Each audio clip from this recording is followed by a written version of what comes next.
মাঝ সমুদ্রে বন্দী ৫,০০০ নৌসেনা, জবাবদিহিতার মুখে ট্রাম্প প্রশাসন। ট্রাম্পের হুকুম পালন করতে এসে আমেরিকার বিমানবাহী রণতরীতে এখন চলছে শোকের মাতম।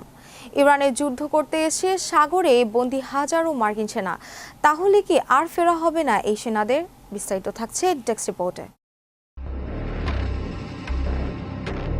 ট্রাম্পের হুকুম পালন করতে এসে আমেরিকার বিমান বাহিনী রণতরীতে এখন চলছে শোকের মাতন। ইরানের যুদ্ধ করতে এসে সাগরেই বন্দী হাজারো মার্কিন সেনা।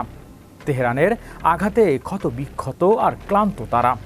দীর্ঘ ২০৮ দিন ধরে সাগরে ভাসছে মার্কিন বিমান বাহিনীর রণতরী। ঘরে ফেরার নির্দিষ্ট তারিখ নেই স্বস্তির নিশ্চয়তা। ইরান যুদ্ধে টানাপোড়েনে সমুদ্রে আটকে থাকা USS আব্রাহাম লিঙ্কনের প্রায় ৫,০০০ নাবিক ও মেরিনকে ঘিরে এবার সরব তাদের পরিবার।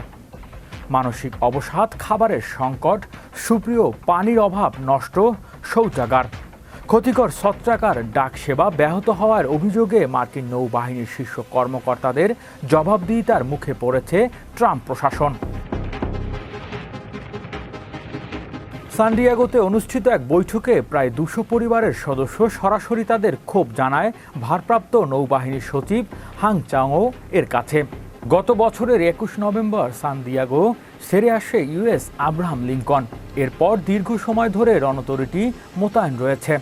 মাঝপথে মাত্র দুবার যাত্রা বিরতি নিয়ে টানা ২০৮ দিন সাগরে থাকার কথা জানানো হয়েছে। কিন্তু সবচেয়ে বড় উদ্বেগ, এই বিশাল রণতরীর নাবিকদের ঘরে ফেরার সুনির্দিষ্ট কোনো সময়সীমা এখনও জানানো হয়নি।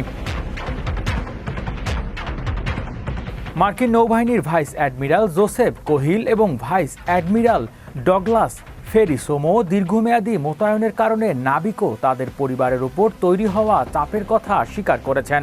বিশেষ করে বাহরাইন কেন্দ্রিক সরবরাহ ব্যবস্থা জটিলতার কারণে খাবার, ব্যক্তিগত প্রয়োজনীয় সামগ্রী এবং ডাক পৌঁছানোর সমস্যা তৈরি হয়েছে বলে জানায় তারা। তবে পরিস্থিতি স্বাভাবিক করতে উদ্যোগ নেওয়ার দাবি করেছে নৌবাহিনী।